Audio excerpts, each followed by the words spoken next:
Hey everybody, it's Friday and we are sticking with the consistent theme of on Friday. We are doing a version of an old open workout. This one is 17.1. We're doing it for time. You have 10, 20, 30, 40, 50.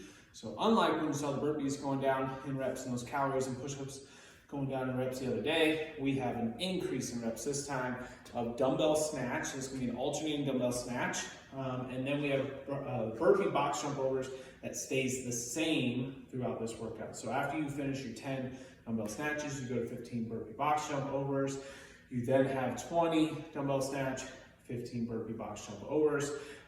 Once we're done with this, we'll have a little bit of overhead skills and strength where we can either work on a handstand position, kicking up against a wall, performing a wall walk, and then also some strict press, okay?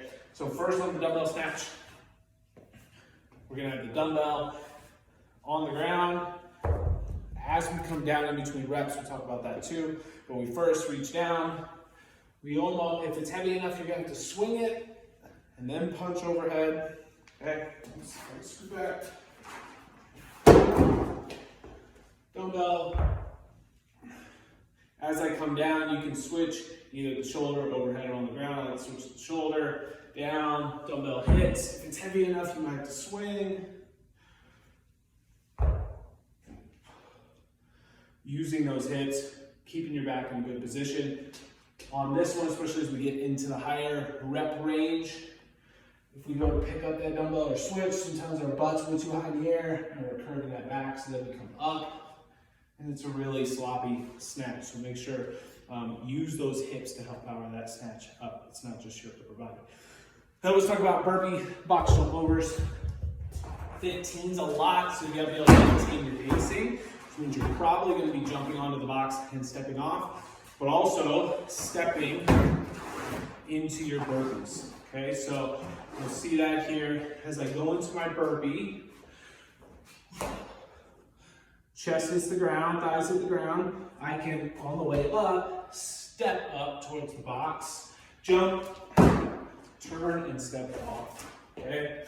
I'll show what a lot of us tend to want to try to do for sprinting it is we'll go burpee, jump our feet in, and then jump. If you can maintain that, great.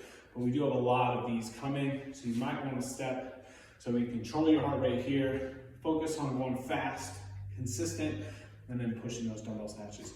There's a 20-minute cap on this, okay? So make sure we pick a weight we can hang with, and then a version of those burpee box jump overs that we can stay steady, okay? Let's get to the overhead skills and strength. Minute one, so we're gonna have an EMOM 10 minutes. Minute one, you're gonna work on 30 seconds of either wall walks, or handstand holds, or pike holds on a box, okay? First, let's show on the box. It's getting those feet set onto the box. Hands will be on the ground, okay? As much as we can pike up, get our head through our shoulders, okay? And put more pressure on our hands, the more it'll translate to that wall there, okay? That's a good place for us to start. If you're really uncomfortable with that, we can still just hold a plate or weights overhead, which you are gonna have some strict press coming in the second half of the minute. On the wall walks, we're working on chest being on the ground first. As we come up, lifting as far as comfortable for 30 seconds. If you can go all the way to the wall, great.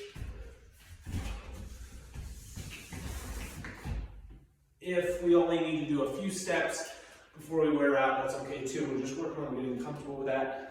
Another thing you can do is either kick up against the wall or practice kicking up against the wall. So we might just be practicing getting comfortable with that flip or that full position, holding against the wall. So we're trying to get 30 seconds of work in regardless.